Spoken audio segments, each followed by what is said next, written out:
I think the public really needs to know that these facilities exist, that they pose a risk.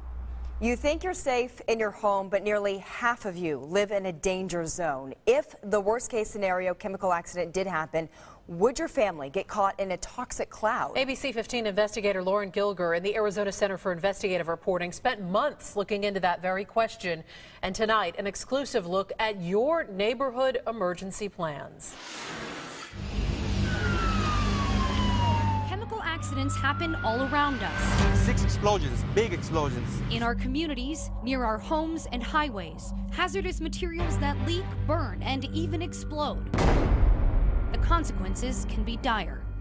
The National Response Center shows 25 people died in chemical accidents in Arizona in 2012 alone. In our state, there are more than 100 facilities known to use the most high-risk hazardous materials. From large manufacturing plants like Fertizona's fertilizer plant in Buckeye. Do you have any idea what they do in there and what they have? To places you shop every day. Names you recognize like Walmart, Target, Shamrock Farms, and pool supply shops and grocery stores. Each business must file what's called a worst-case scenario plan, outlining the impact of chemical leaks, spills, and explosions, including how many of you would be hurt if the worst were to happen. Anybody want to buy in that area, they should know what's going on in that area so they can make that decision. We compiled the data to create this map of danger zones across our state and who they would affect.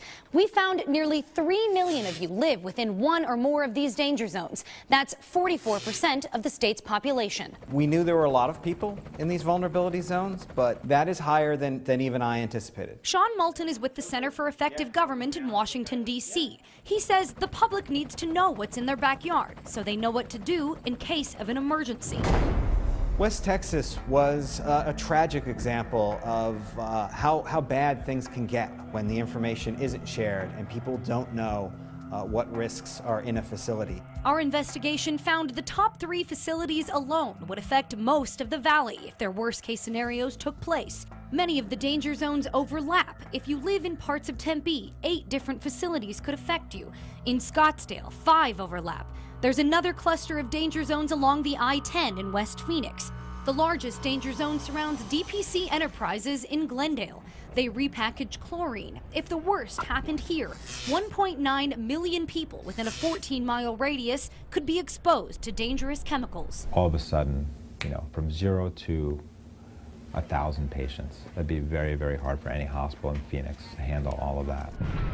DPC had a dangerous leak before. In 2003, a toxic chlorine gas leak injured 11 police officers. The gas leak lasted 6 hours. 2,500 houses were evacuated, and students at Andalusia Elementary went on lockdown. It's not that safe if we're having all our kids at the playground. How do you get like 300 kids inside right away? The U.S. Chemical Safety Board's report showed they didn't have sufficient safeguards or training in place. Issues the facility has since fixed. When an accident happens, it's chaos, and you can't be telling people at that time what they should be doing to protect themselves. If you do get exposed to it at high concentrations, and this is extremely rare, it can cause death. Dr. Frank Lavecchio with the Poison Control Center at Banner Hospital says these chemicals are considered highly toxic. Some of them, unfortunately can cause temporary blindness. It's really bad, coughing, shortness of breath, breathing problems.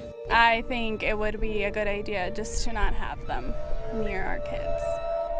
So, do you live in one of these danger zones? Find out on our website, abc15.com/investigators. There you'll find this interactive map and another that shows the blast zones for facilities that have explosives. I'm investigator Lauren Gilger, ABC 15 News.